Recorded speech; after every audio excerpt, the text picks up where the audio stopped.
ನಮಸ್ತೆ, ನನ್ನ ಚಾನಲ್ಗೆ ಸ್ವಾಗತ. ಇವತ್ತಿನ ವಿಡಿಯೋದಲ್ಲಿ ಸ್ವಾತಂತ್ರ್ಯ ದಿನಾಚರಣೆಯ ಬಗ್ಗೆ ಪ್ರಬಂಧ 2025 10 ಸಾಲುಗಳ ಸ್ವಾತಂತ್ರ್ಯ ದಿನಾಚರಣೆಯ ಬಗ್ಗೆ ಪುಟ್ಟ ಪ್ರಬಂಧ. ಬನ್ನಿ ಇವತ್ತಿನ ವಿಡಿಯೋ ಶುರು ಮಾಡೋಣ. ಯಾರೆಲ್ಲ ಚಾನಲ್ನ ಸಬ್ಸ್ಕ್ರೈಬ್ ಮಾಡ್ಕೊಂಡಿಲ್ಲ ಅಂದರೆ ಸಬ್ಸ್ಕ್ರೈಬ್ ಮಾಡ್ಕೊಳ್ಳಿ.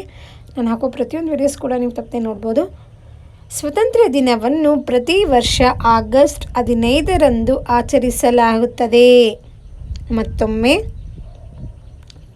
ಸ್ವಾತಂತ್ರ್ಯ ದಿನವನ್ನು ಪ್ರತಿ ವರ್ಷ ಆಗಸ್ಟ್ 15ರಂದು ಆಚರಿಸಲಾಗುತ್ತದೆ.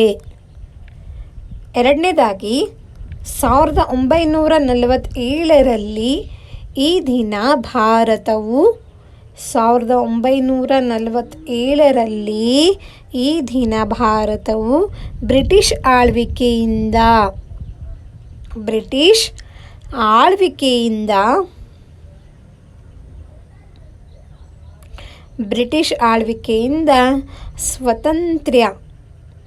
ಸ್ವತಂತ್ರವಾಯಿತು.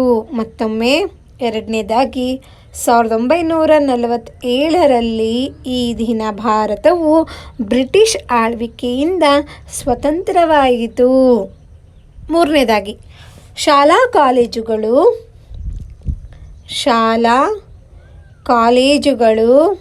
ಕಚೇರಿಗಳು ಮತ್ತು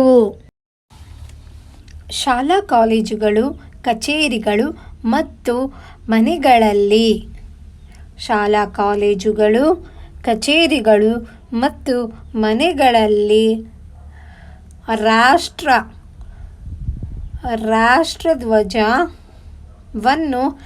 ರಾಷ್ಟ್ರಧ್ವಜವನ್ನು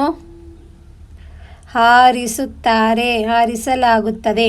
ಮತ್ತೊಮ್ಮೆ, ಶಾಲಾ ಕಾಲೇಜುಗಳು ಕಚೇರಿಗಳು ಮತ್ತು ಮನೆಗಳಲ್ಲಿ ರಾಷ್ಟ್ರಧ್ವಜವನ್ನು ಹಾರಿಸಲಾಗುತ್ತದೆ. ನಾಲ್ಕನೇದಾಗಿ,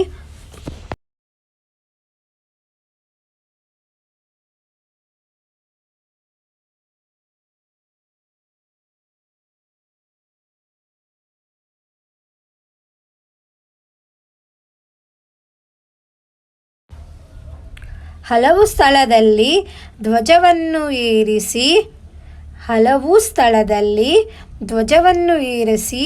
ದೇಶಭಕ್ತಿಯ ಗೀತೆಗಳನ್ನು ಹಾಡುತ್ತಾರೆ. ಮತ್ತೊಮ್ಮೆ, ಹಲವು ಸ್ಥಳದಲ್ಲಿ ಧ್ವಜವನ್ನು ಏರಿಸಿ ದೇಶಭಕ್ತಿಯ ಗೀತೆಗಳನ್ನು ಹಾಡುತ್ತಾರೆ. ಐದನೇದಾಗಿ,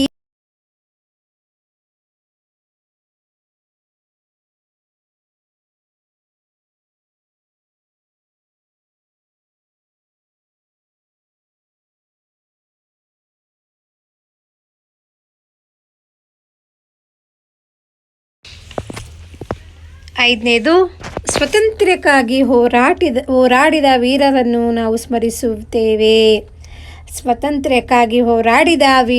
ನಾವು ಸ್ಮರಿಸುತ್ತೇವೆ. ಆರನೇದಾಗಿ,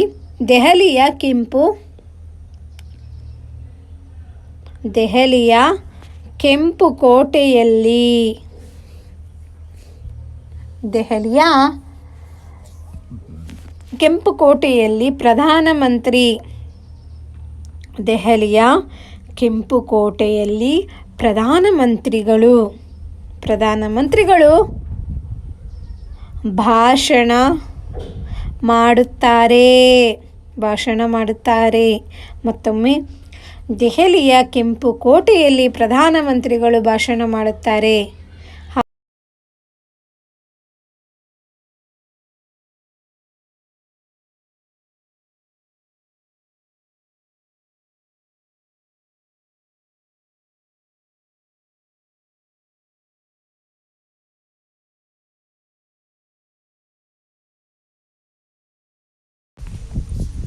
ಈ ದಿನವು ದೇಶದ ಒಗ್ಗಟ್ಟು ಮತ್ತು ಸ್ವಾತಂತ್ರ್ಯವನ್ನು ನೆನಪಿಸುತ್ತದೆ. ಮತ್ತೊಮ್ಮೆ, ಏಳನೇದಾಗಿ, ಈ ದಿನವು ದೇಶದ ಒಗ್ಗಟ್ಟು ಮತ್ತು ಸ್ವಾತಂತ್ರ್ಯವನ್ನು ನೆನಪಿಸುತ್ತದೆ.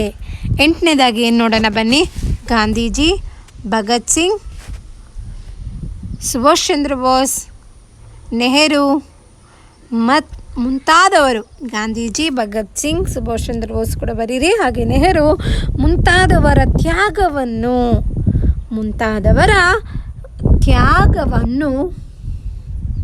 ನೆನಪಿಸಿಕೊಳ್ಳುತ್ತೇವೆ. ಮತ್ತೊಮ್ಮೆ 8ನೇದಾಗಿ ಗಾಂಧೀಜಿ, ಭಗತ್ ಸಿಂಗ್, ಸುಭಾಷ್ ಚಂದ್ರ ಬೋಸ್, ನೆಹರು ಮುಂತಾದವರ ತ್ಯಾಗವನ್ನು ನೆನಪಿಸಿಕೊಳ್ಳುತ್ತೇವೆ. 9ನೇದಾಗಿ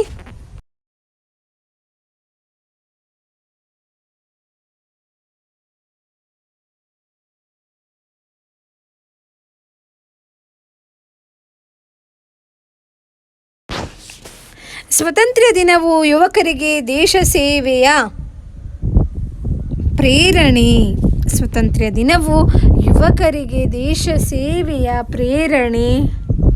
ನೀಡುತ್ತದೆ. ಮತ್ತೊಮ್ಮೆ 9ನೇದಾಗಿ ಸ್ವಾತಂತ್ರ್ಯ ದಿನವು ಯುವಕರಿಗೆ ದೇಶ ಸೇವೆಯ ಪ್ರೇರಣೆ ನೀಡುತ್ತದೆ. 10 ಕೊನೆಯದಾಗಿ ನೋಡೋಣ ಬನ್ನಿ. ನಾವು ಈ ದಿನವನ್ನು ಸಂತೋಷ,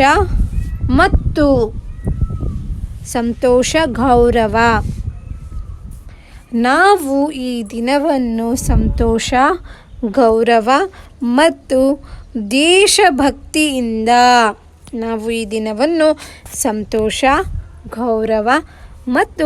ದೇಶಭಕ್ತಿಯಿಂದ ಆಚರಿಸುತ್ತೇವೆ. ಇದರೊಂದಿಗೆ 10 ಸಾಲುಗಳ ಸ್ವಾತಂತ್ರ್ಯ ದಿನಾಚರಣೆಯ ಬಗ್ಗೆ ಪ್ರಬಂಧ ಮುಗಿದಿದೆ. ನಿಮಗೆ ನನ್ನ ವಿಡಿಯೋ ಇಷ್ಟ ಆಯಿತು ಅನ್ಕೋತೀನಿ. ಇಷ್ಟ ಆದರೆ ಪ್ಲೀಸ್ ಲೈಕ್ ಮಾಡಿ, ಫ್ರೆಂಡ್ಸ್ ಎಲ್ಲರಿಗೂ ಶೇರ್ ಮಾಡಿ, ಹಾಗೆ ಚಾನಲ್ನ ಸಬ್ಸ್ಕ್ರೈಬ್ ಮಾಡ್ಕೊಂಡು ನೋಡಿ. ಮತ್ತು ಮುಂದಿನ ಸ್ವಾತಂತ್ರ್ಯ ದಿನಾಚರಣೆಯ ಬಗ್ಗೆ ಕನ್ನಡ ಹಾಗೂ ಇಂಗ್ಲೀಷಲ್ಲಿ ಕಂಟಿನ್ಯೂಷನ್ ವಿಡಿಯೋಸ್ ಕೂಡ ಬರ್ತಿದೆ. ಒಮ್ಮೆ ಚೆಕ್ ಮಾಡಿ ನೋಡಿ ಮಕ್ಕಳ. ಧನ್ಯವಾದಗಳು. ಮತ್ತು ಮುಂದಿನ ವಿಡಿಯೋದಲ್ಲಿ ಸಿಗೋಣ.